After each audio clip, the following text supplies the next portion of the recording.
जैसे भंते जी, जो हिंदू धर्म मानने वाले लोग हैं वो अक्सर यही कहते रहते हैं कि हमारा धर्म सबसे प्राचीन है, सबसे पुराना है, कि हम सनातनी हैं।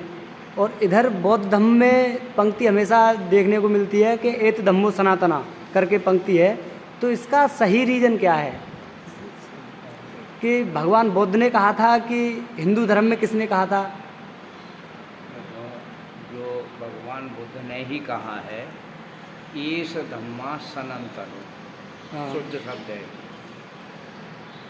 ये जो है सनातनो उसे कहा जाता है जो पीछे से मानते चले आए लोग सनातन। हिंदू धर्म जो है लगभग यानी बृहद्रथ के बाद आया है, जो उससे पहले नहीं था। जहाँ अयोध्या है उसको जो है साकेत नगर कहा जाता है। अयोध्या को साकेत नगर? हाँ, बुद्ध के समय में साकेत नगर था, उसके बाद भी साकेत नगर रहा। हाँ। जब पुष्यमित्र संग ने बृहद्रथ मौर्य को अपनी बेटी ब्याह कर। अच्छा, मौर्य राजा थे बृहद्रथ मौर्य? हाँ, बृहद्रथ मौर्य ये सम्राट अशोक से 7वीं पीढ़ी। अशोक के 7वीं पीढ़ी के? हाँ, और सम्राट चंद्रगुप्त मौर्य से 10वीं पीढ़ी पे राजा बृहद्रथ मौर्य हुआ था। अच्छा। तो उसके लिए चीन का पुष्यमित्र सुंग ब्राह्मण ने अपनी बेटी ब्याही और उसके बाद में उसे वहीं नौकरी करने लगा। नौकरी में उसे मिली सेनापति। तो सेना में सेनापति ही सबसे बड़ा अधिकारी होता है, वो जो चाहे वो सेना में करता है। तो उसने सेना में छटनी की, जो उसकी बात माने वो रहेगा, नहीं माने वो नहीं रहेगा, तो उसे निकाल देता था। धीरे धीरे उसने वो ही रखे जो उसकी बात मानने वाले थे। तो जो अश्वनी मास में यानी क्वार के महीने में दशहरा होता है, जिसको दशहरा कहते हैं, तो ये सम्राट अशोक के समय से, जब सम्राट अशोक ने कलिंग का युद्ध किया था, वहाँ जो मारकाट हुई थी, जब उसके दिल में ये आया हमने बहुत बुरा किया, पश्चाताप हुआ उसने।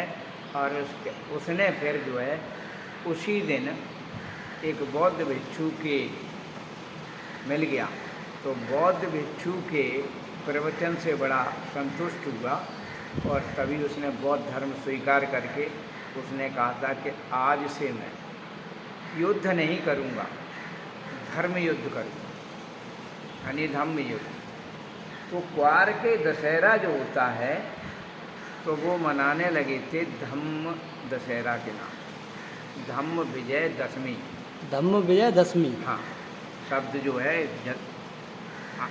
इतिहास में मिलता है धम्म विजय दशमी। अब जो पुष्यमित्र सुंग ने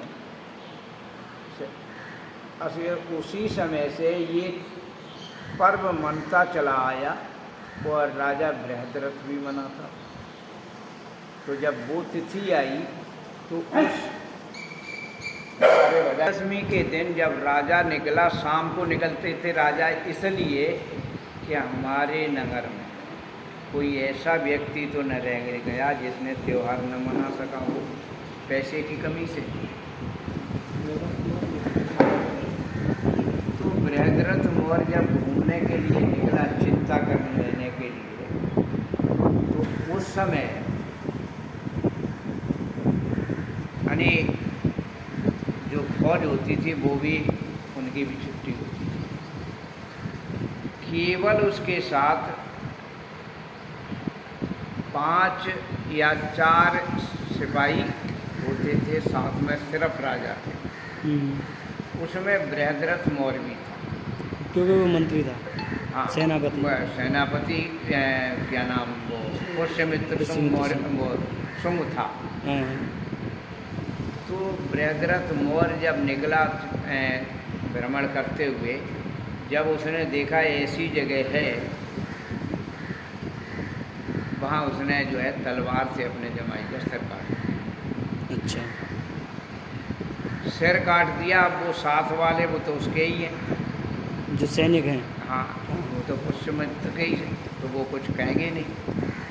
उसी टाइम उसने ये घोषणा कर दी कि आज से यहाँ का राजा मैं हूँ। वो राजा बन गया। और उसने तब ये लिखवाया है रामायण। पुष्यमित्र सिंह ने रामायण लिखवाई। हाँ, ये रामायण पहले की नहीं, क्योंकि इसके बहुत से प्रमाण तुम्हें रामायण में मिलेंगे कि कमियाँ, उससे सिद्ध होता है कि ये उस टाइम की नहीं है। अब वहाँ उसने सोचा यहाँ लोग हमें मार देंगे। पुष्यमित्र शुंग को डर सताने लगा, तो पाटलिपुत्र छोड़ के, यानी पटना आज की राजधानी, पटना को छोड़ के और साकेत में आके उसने यहाँ अपना राजधानी बनाई और इसका नाम अयोध्या कर दिया। अयोध्या में जो नदी बहती है वो सिर्फ 5 किलोमीटर सरयू नदी। हाँ, वैसे नदी का पूरा नाम एक ही रहता है। पुराना इधर भी वही नाम है और आगे इधर भी वही, बीच में 5 किलोमीटर, लेकिन इस साल 15 किलोमीटर बढ़ा दी है, यानी 5-5 किलोमीटर और बढ़ा दी, जिससे कि लोग ऐतराज न जान पाएँ इसका। अच्छा, तो लेकिन आज भी नाम सरयू है उसका, उस जगह का। हाँ, अच्छा। सरयू क्यों है? उसमें काट काट के सर फेंके गए हैं हमारे, यानी बौद्धों के। अच्छा। पहले ये देश क्या एशिया बौद्धमय थे, हिंदू धर्म नहीं था। हिंदू धर्म से पहले अगर लोग बहस करते हैं तो केवल सनातन भी नहीं था, अच्छा, वो वैदिक धर्म था। अच्छा, इसीलिए एशिया की लाइट कहा जाता है तथागत गौतम बुद्ध को। हाँ, बुद्ध का धर्म, भगवान बुद्ध का धर्म 56 देशों में है और हिंदुओं का धर्म सिर्फ 3 देशों में है, भारत, नेपाल और मॉरिशस। मॉरिशस। ठीक है, इन 3 के अलावा हिंदू धर्म नहीं है कहीं भी। और बुद्ध का धर्म 56 देशों में है। दूसरी बात, श्रेष्ठ है। इस साल भी आया है, पिछली साल भी आया था, जब श्रेष्ठ धर्म का चुनाव किया अमेरिका ने, तो 200 धर्म वाले अनुयायी वहाँ पहुँचे। हर धर्म से एक जाएगा, 200 पहुँचे। चुनाव होना, वोट पड़े कि सबसे श्रेष्ठ धर्म कौन सा है। तो हमारे कितने पढ़ने चाहिए थे? 56। हाँ, क्योंकि 56 देश हैं तो 56 पढ़ना चाहिए। हाँ। लेकिन 2 से पढ़े। अच्छा, वहाँ पर 200 वोट पड़े। यानी विभिन्न देशों से हर धर्म के गए, तो हर देश से एक, जिस धर्म में जो जहाँ चलता तो एक एक जाएगा। लेकिन हमारे वोट जब 200 पड़े और 200 किसी के नहीं पड़े, तो अमेरिका ने घोषित कर दिया कि सबसे श्रेष्ठ धर्म बुद्ध धर्म है। अच्छा, इस बात को अमेरिका ने घोषित किया। हाँ, और जो नहीं मानता कहीं पता कर गूगल पे देख लो। अच्छा, गूगल पे निकालो कि सबसे श्रेष्ठ धर्म कौन सा। जिसको यदि आपत्ति है तो खुद सर्च कर लें। सर्च कर लो। तो जो है सनातन धर्म जो है, और लगभग हिंदुओं के धर्म में अपना इनका कुछ भी नहीं है। जो कुछ है बुद्ध का है, उसी में इन्होंने अपना नमक मिर्च मिला के किया। अच्छा, नई चीज़ बना दी। हाँ, नमक मिर्च मिला दिया। उत्सव वे ही हैं जो जो बहुत बौद्धिस्टों मनाते के हैं, लेकिन त्योहार जो कर दिए उन्होंने क्या किया, त्योहार, यानी तुम्हारी हार, जहाँ जहाँ तुम्हें परेशान किया है, तुम्हें भ्रमित करके और अपनी जीत कर ली, तो उसका नाम त्योहार है। मतलब तुम्हारी हार को इन्होंने त्योहार बना दिया। और आज जनता खुशी से मनाती है कि त्योहार आ रहा है, उसके लिए तैयारी पहले से करती है। अब वो शब्द को ही नहीं जानते, है ना, तो बेचारे क्या कर रहे हैं। एक तो जानते नहीं, क्योंकि जो काफ़ी दिन से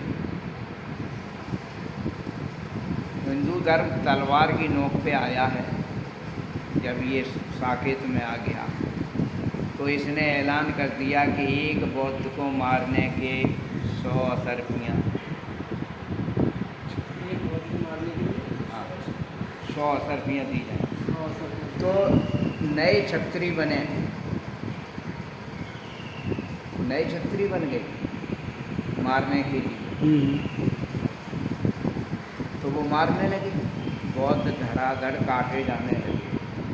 जो सरसब्ज थे, यानी उनके पास धन भी था, ताकतवर, वो निकल के भाग गए।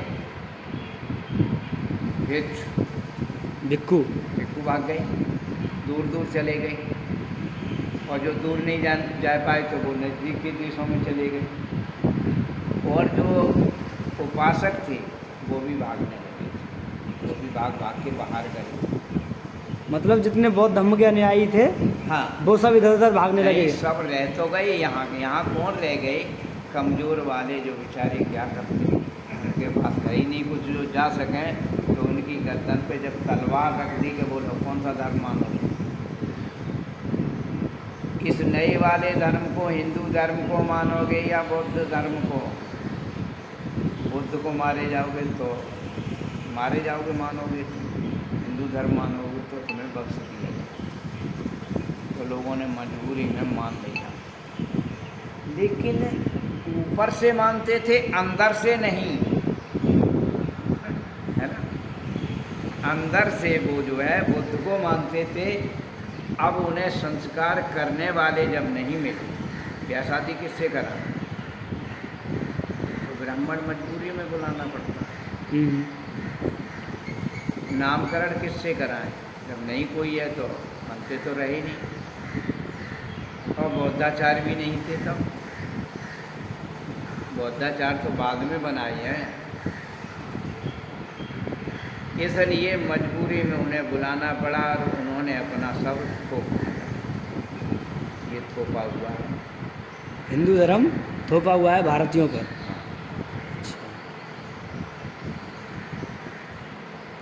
आप कुछ वैसी बात कर ले, बहुत हो गई, फिर बना लियो जब चाहो तो।